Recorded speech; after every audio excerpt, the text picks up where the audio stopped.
আজকে হবে আমাদের চিংড়ি কাঁকড়া পাতায় আর লতি দিয়ে, অনেকদিন পর লতি পেয়েছি। তো আজকে আমাদের রান্না হবে দেখো লতি কাঁকড়া দিয়ে, লতি কাঁকড়া আর চিংড়ি দিয়ে হবে মাছের পাতুরি। আর এটা খেতে যা লাগবে না, সো সো টেস্টি। আর এই দেখো এখানে আছে ডিম আর শঙ্কর মাছ, যেটা এখন মাখাবো। মাখানোর ভিডিওটা দেখো তাহলে মাখাই। তো প্রথমেই আমি যেটা দিয়ে দেবো নুন। উমাসি দেখো তো ঠাকুরের ওইগুলো সব ফেলে দিয়েছে। আমার বাবা ছেলে না, তো তো আবার দিয়ে দিচ্ছি লঙ্কার গুঁড়ো।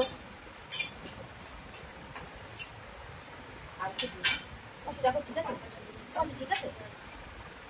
একটু কাঁচা লঙ্কা দিবি না? কাঁচা লঙ্কা দিতে হবে? জানি না, এটা হচ্ছে জিরের গুঁড়ো। কাঁচা লঙ্কা দিতে হবে? কাঁচা লঙ্কা দিলে একটু ভাতের সাথে গুলিয়ে গুলিয়ে খাই। কাঁচা লঙ্কা ওখানে আছে কি দেখতে হবে। এই ওইদিকে তাকা, কাঁচা লঙ্কা ভর্তি।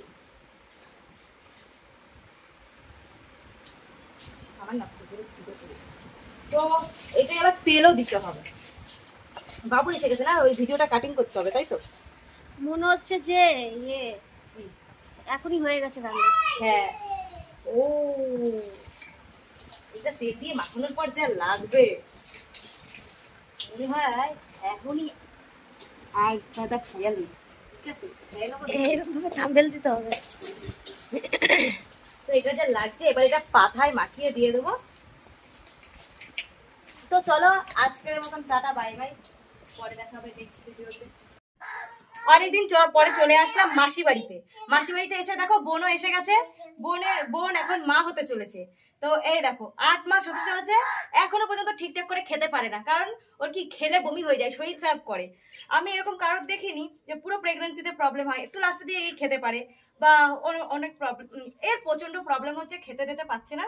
তো এখন এই যে ভাত খাইয়ে দিচ্ছি।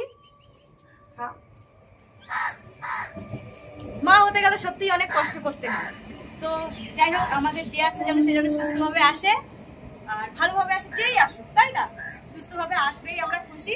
আর একটু ও যেন সুস্থ থাকে, দুজনকেই তো সুস্থ থাকতে হবে। তো যাই হোক, চলো তোমাদের ভিডিওটা কেমন লাগলো অবশ্যই জানিও।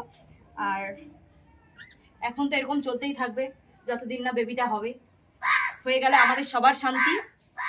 তো চলো টাটা। ও